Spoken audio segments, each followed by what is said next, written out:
Hi everybody, welcome to Aimee Nolte Music. Today is a skating video because I've got some things on my mind that I want to share with you. Probably gonna wear my sunglasses because my eyes, as you know, water like a crying baby when I ride my skateboard.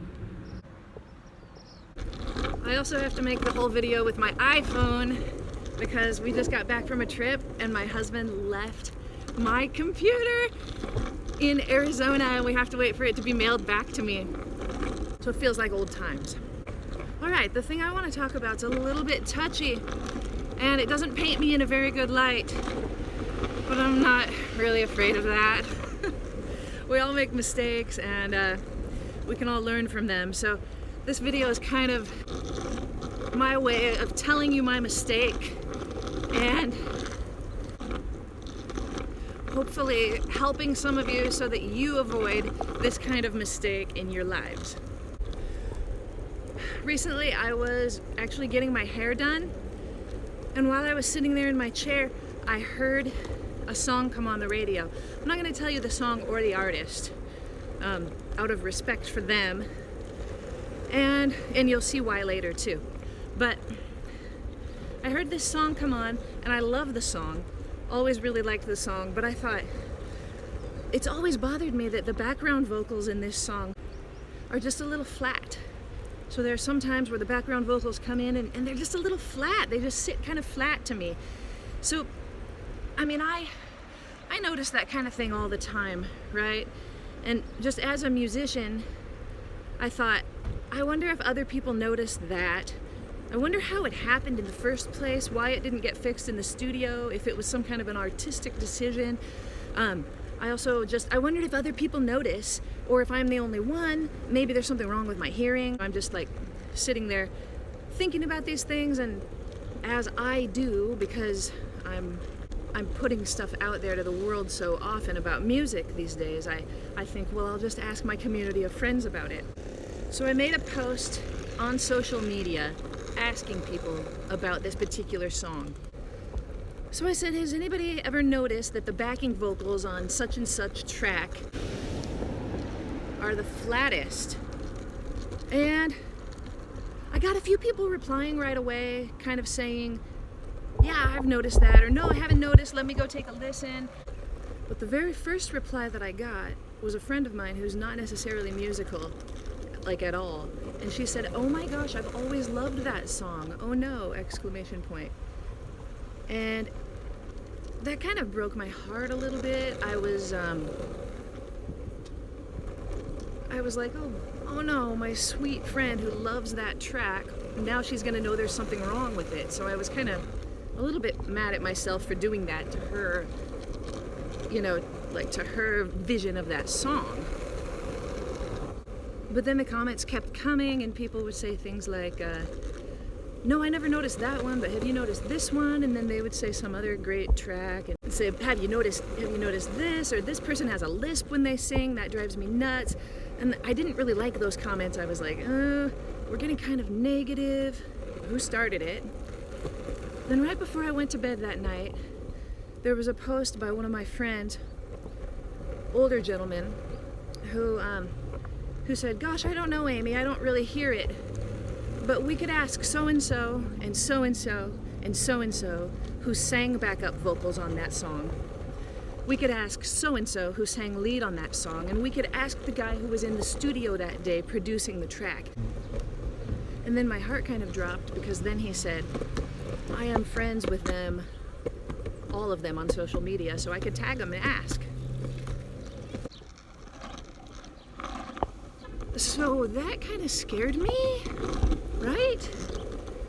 And immediately I private messaged him and I said, oh my gosh, thank you for not tagging them. Because what happened was I imagined now, from a new perspective, how ridiculous my little post would look criticizing background vocals of a famed song that we all know and love in front of the world, asking other people to criticize it too. And who am I? I'm nobody. In the context of this thing, I am this small. And who am I to them? Nobody. If they would have seen that, if he actually would have really taught me a lesson, let me have it, I would have been humiliated and really, made to feel small. So I thanked him for not tagging those people. And then I asked him, and then he replied and actually gave me a great talking to about criticizing great art.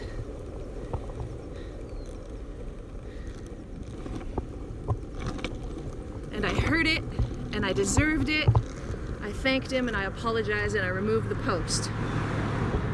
Now I know this is not the first time I've done this. I know I've done it other times. Without such severe consequences. No consequences, really. But one of the things I had to say in my apology was that I realized how silly it must have looked for me to do that, and how pretentious and stuck up and just plain stupid it was for me to come at it from that kind of an angle.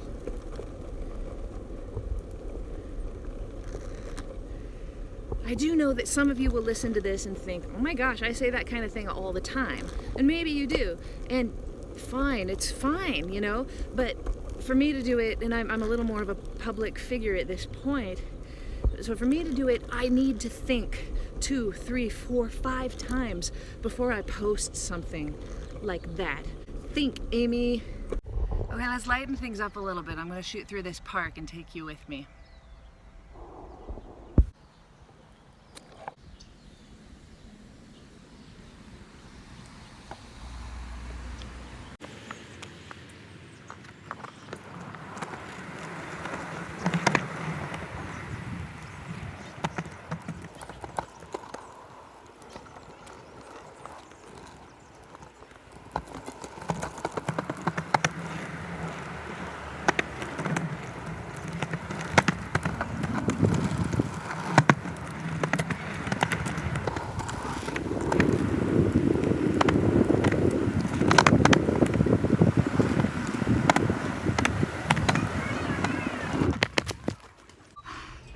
I like that little ride.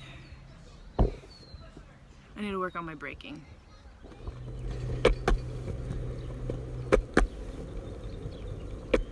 So I just made that video about pop singers and why they sound weird.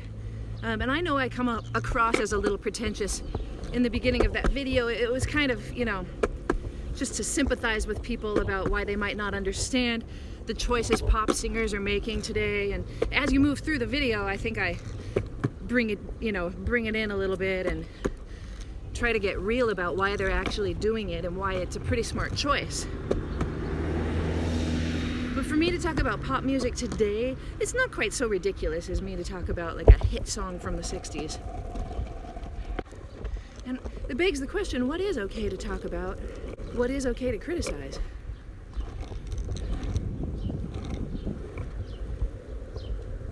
One thing is, I want to make a goal to criticize less and point out beauty more. I think I do that quite often too, but yeah. But it got me thinking about great works of art. Got me thinking like what if there was a place in Casablanca where the lighting was bad? What if I was some kind of a film buff who was like, oh my gosh, have you ever noticed that in the Play It Again scene of Casablanca, the lighting, they should have used this particular light or this filter or something? You wouldn't do it, right? It's a masterpiece. Like what good would come out of that? Or what if you're like some great art professor and you happen to notice that in this particular Rembrandt or something, maybe he should have used a different brush, or I don't know. I'm not good at talking about art. But my mother-in-law is, and I was just visiting her this weekend. She's the one that painted the picture that's behind me on the piano in all my videos. So I was telling her about this faux pas of mine. So she said it reminds me of before I went to college and I would talk about modern art. She said I would look at a Picasso and think, oh my gosh, anybody could do that. or, you know, splatter paint or whatever kind of thing in modern art, just a few lines, and think any kindergartner could do that. She said, you get educated about something and you all of a sudden realize you need to have your opinions or need to be different about it, and I thought that was kind of applicable. Not exactly, but she felt my pain because I think she embarrassed herself once in college and then never again. And I need to tell you about the time I embarrassed myself in college as well. I hate that I did this. And I thought of sharing it with you before, but I was actually a little embarrassed, and I'm still a little embarrassed, but it's okay. It absolutely relates to this, and it proves that I absolutely did not learn from my mistake when I was 18, which is tragic. I know I've talked about it before, but I was at this festival, Moscow, Idaho, and there were some heavy hitters there. Hank Jones was the pianist for 3 nights straight in the auditorium. Hank Jones, Elvin Jones was on drums, Herb Ellis was the guitar player, Diana Krall was there, Joshua Redman was there. I was in heaven, so I would sit up with my buddies high in the stands of that auditorium listening to this music for 2 nights straight, just marveling at everything. But every now and then, as jazz players do, it would be time to trade fours. So that's where one instrument, say Joshua Redman on the stage, would take 4 bars of a solo, and then Elvin Jones, the drummer, would also take 4 bars. Elvin Jones, he played with John Coltrane, for Pete's sake. Same building as me. You guys know what we do, jazz musicians, especially young ones. When you hear somebody trading fours, especially a really good drummer, you tap on your leg or you count in your head because you want to hear 1, 2, 3, 4, 2, 2, 3, 4, 3, 2, 3, 4, 4, 2, 3, 4, bam! And you want to be right there to make sure that if it were you on the stage, you wouldn't miss your cue to continue your solo on beat 1. So I would do that. You know, for those 2 days, I would try my hardest to count while Elvin was taking his solo, his 4-bar solo. And I kept being wrong. I kept not nailing 1 where I thought 1 should be. And I turned around and heard my professors from my university, including, you know, the head of the department, say, yeah, you know, we're so privileged to hear Elvin, but his playing just isn't what it used to be.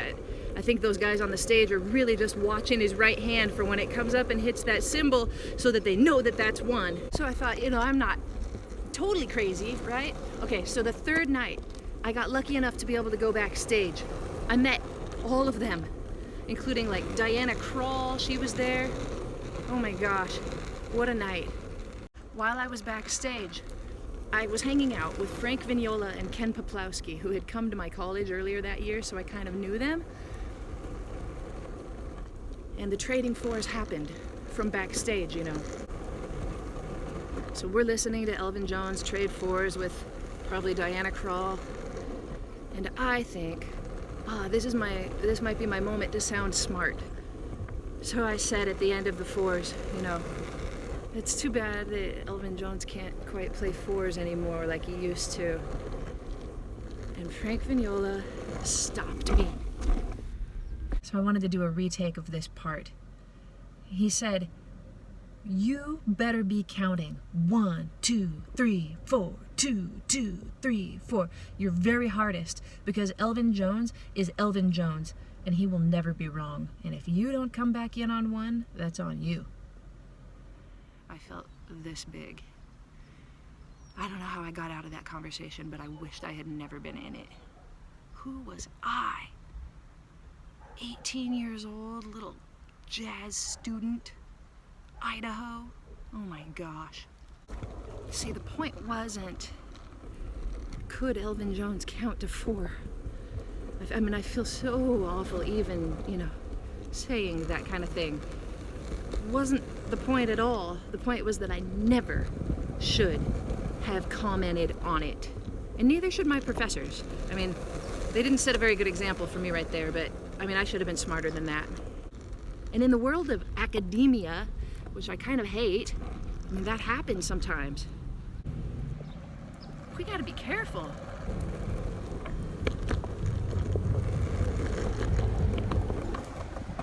I told myself then and there I'd never do something like that again, and you know, here I am, way later in life, making about the same mistake.